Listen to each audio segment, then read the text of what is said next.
Diocèse de Franceville, auquel j'appartiens, j'ai retrouvé cette fierté. Parce que ce serviteur de Dieu a eu le courage de braver l'interdiction du gouvernement qui empêchait les chrétiens d'aller prier dans les églises. Vous vous souvenez que Ibaba avait pris cette décision de rouvrir les églises. Vous vous souvenez, non? Oui. Il fallait être un homme d'église, un grand homme d'église pour pouvoir braver ce pouvoir. Et l'Ibama que je suis, j'avais suivi le message d'Ibaba. Et je me suis fait arrêter à l'église Notre-Dame de l'Espérance de Franceville parce que j'avais obéi aux hautes instructions spirituelles de l'archevêque Ibaba. Et à l'époque, il était archevêque du diocèse de Franceville. Nous avons suivi le prélat lors des présentations de vœux du président de la République. Tous les Gabonais se sont reconnus, y compris les syndicalistes qui avaient leurs représentants. Le discours du syndicaliste, je ne sais pas s'il vient de la présidence ou il revient des travailleuses et des travailleurs.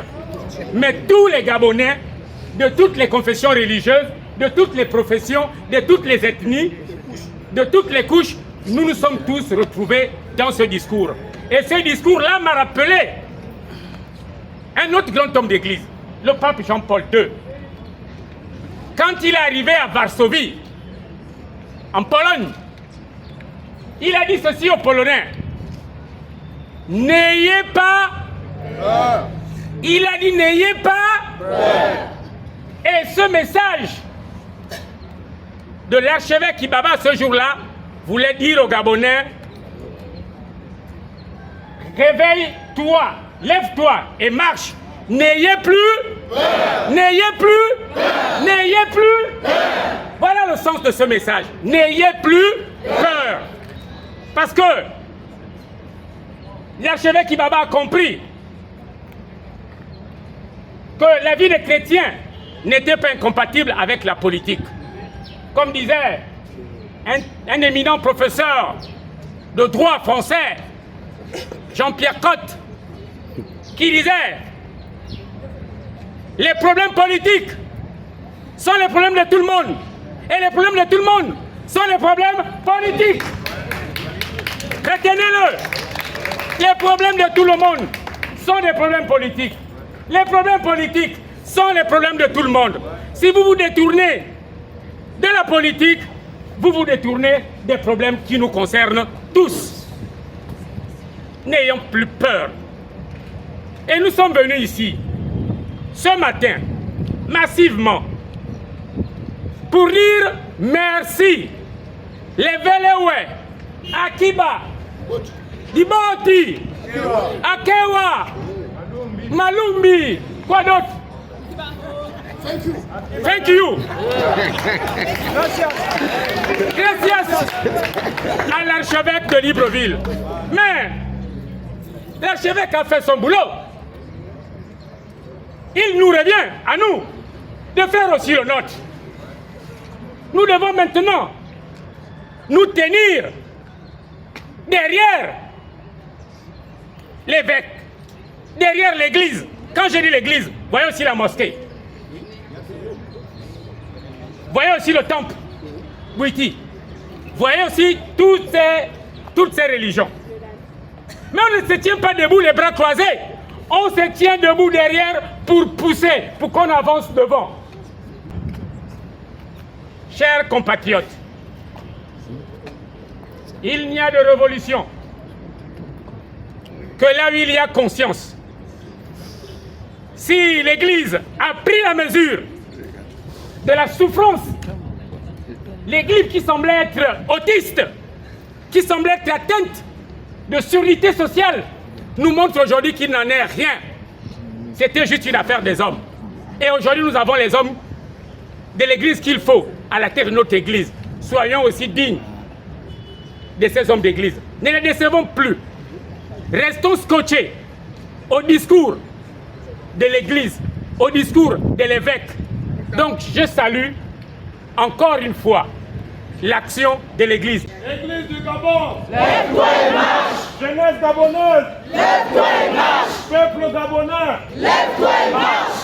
Je suis M. Benguima Alvarez, président des débrouillards du Gabon. Ce matin, nous sommes venus honorer l'Éternel qui a créé le Gabon, qui a créé toutes les richesses qui sont dans ce pays. C'est ce que nous sommes venus faire ce matin. Dire merci à Dieu. Nous sommes venus dire merci à Dieu pour tous les bienfaits dans ce pays. Nous sommes venus dire merci à l'archevêque, encore une fois de plus, pour le courage qu'il a eu pendant les vœux à la nation. Nous, les débrouillards, aujourd'hui, nous nous reconnaissons dans ce que le corps du Christ a fait pendant ce jour-là. Et notre message aujourd'hui est de savoir que nous sommes abandonnés à nous-mêmes. Comment savoir qu'un pays si riche comme le nôtre, il n'y a pas de marché? Comment savoir qu'un pays qui a toutes les richesses du monde, il n'y a pas de marché? Mais la meilleure des choses qu'on peut nous donner, qu'on nous sert au quotidien, c'est l'opération Libérer les trottoirs. Monseigneur l'archevêque, nous vous disons merci. Mais les débrouillards ont confiance. Et nous sommes venus ce matin pour vous confirmer cette confiance. Et nous savons que nous aurons la victoire face à l'ennemi qui a décidé de prendre notre pays en captivité. Je vous remercie. Merci. Je bénis l'Éternel parce que Dieu a touché le Monseigneur. L'heure est arrivée. Lui-même a dit qu'il ne veut pas la peinture. Il veut les maisons solides. Donc les personnes handicapées ne restent pas, on reste derrière là-bas. Ils sont toujours devant parce que nous tous, nous souffrons pareillement. La personne handicapée ne peut pas travailler. Il n'y a pas de maison. Il n'y a rien. Donc nous soutenons aussi les églises. Parce que normalement c'est l'église qui devrait expliquer la misère que les pauvres souffrent au Gabon. Tout, on avait dit que si un va à la chasse, il partage tout le monde. Mais bizarrement, on ne voit rien. On ne gagne rien. Ce n'est pas le sort d'un pays qui change un pays. C'est le peuple qui est dans ce pays qui doit changer. Donc il faudrait que nous prenions cette histoire en main. Que tout le monde, on doit parler de cette affaire-là, on doit rester derrière l'archevêque. C'est lui qui sera notre porte-parole. Nous voulons que le Gabon change. Nous voulons que la personne handicapée ne doit pas souffrir. Nous voulons qu'on ne doit pas mourir. Parce qu'avec la CLAM-GS, on ne sait pas pourquoi la CLAM-GS est la même. On ne connaît même pas l'utilité. Parce que là où je vous parle, là, il y a au moins 3 handicapés qui sont en train de mourir à cause de la CLAM-GS. Si tu n'as pas quelqu'un devant, il n'y a rien. Ton dossier ne marche pas.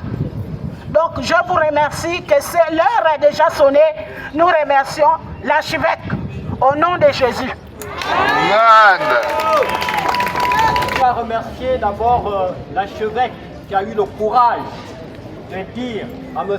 Ali Bongo Ondimba que le pays va mal. Effectivement, le pays va mal. Moi, comme vous voyez, je peux vous dire, ça fait 19 ans aujourd'hui que je vis avec le VIH-Sida. Ça veut dire qu'on peut vivre aussi comme les autres.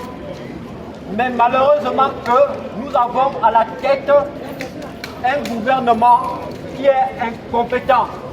Depuis 2009 à 2023, il faut le dire. Je crois, et avec la société civile gabonaise et internationale, il y a des choses qui pourront changer. Et je crois à cela. Vu déjà que l'Église a pris l'autorité de se mettre à la tête, parce que c'est ça qui est le rôle de l'Église. C'est pour cela, par cette même occasion, j'invite à les églises de rebelles charismatiques de rejoindre à l'Église catholique qui ont commencé le premier pas par son archevêque Iba Iba et Iba Ibaba. Excusez-moi. Nous croyons que les choses vont changer. Il est temps que ça change. Je pourrais vous donner des chiffres du séropositif en République gabonaise que nous avons sur la table de la sous-région. Parce que je représente la CEMAC et la CEDEAO dans la défense des droits de l'homme, que les personnes vivant avec le VIH en font partie, et c'est d'autres pathologies. Mais pour dire à ceux qui souffrent l'attention que vous avez aussi de là un défenseur qui ne emménage pas les bandits, il faut le dire. Il y a de l'argent pour la santé au Gabon. Comme je pourrais le dire, celle qui m'a précédé, les bilans coûtent au moment très cher. Je suis en train de conclure. Les bilans coûtent cher et les médecins ont pris une ampleur d'empoisonner les malades vivant avec le VIH. Vous l'avez suivi en 2021. J'ai été enfermé, j'ai été jugé. Mais malheureusement que je gagne le procès, on me donne les sanctions parce qu'il faut protéger une voleuse. Maintenant, pour dire à l'Église et à nous tous d'aller voter massivement, corriger le système, veiller sur les élections. Je vous remercie. En venant saluer, féliciter et encourager les églises, en particulier Monseigneur Ibaba. Gabon d'abord a pour mission de sensibiliser, de conscientiser le peuple gabonais. Parce que chaque fois, nous nous sommes laissés tromper faute de connaissance. Osez dit, mon peuple périt faute de connaissance. Cette connaissance, Monseigneur vient de nous donner le courage de l'acquérir. Monseigneur vient de nous donner le courage de l'avoir. Il faut que désormais, nous n'allions plus désarmer. Parce que si nous ne connaissons pas nos droits, si nous ne connaissons pas ce qu'il faut faire pendant les élections, nous allons forcément nous faire avoir. Vous vous souviendrez qu'on a annulé en 2016 22 bureaux de vote à Libreville. Et ces bureaux de vote n'ont pas été repris. C'est parce que nous-mêmes, nous ne connaissions pas la loi. Parce que pour reprendre le vote dans ces bureaux, il aurait fallu que les électeurs de ce bureau se pourvoient auprès de la Cour constitutionnelle. Donc, il faudrait que nous apprenions à nous défendre, que nous apprenions à savoir quels sont nos droits et nos devoirs. C'est pour cela que Gabon d'abord vous appelle massivement aux séances de sensibilisation qu'il organise depuis quelque temps dans la ville de Libreville. Gabon d'abord vous appelle à vous inscrire massivement parce que si nous sommes nombreux à voter, il est difficile que le pouvoir puisse voler les élections. Je répète, si nous sommes nombreux à voter, il sera difficile de voler les élections. On vole quand les écarts sont faibles. Nous ne sommes pas ici au Cap-Vert où aussi s'envoie, l'autre accepte sa défaite. Ici, il faudrait que nous soyons capables de faire des écarts importants.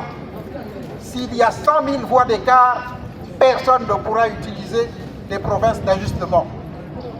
Voilà le message que Gabon d'abord voulait vous apporter et je vous remercie pour votre grande participation à cette cérémonie.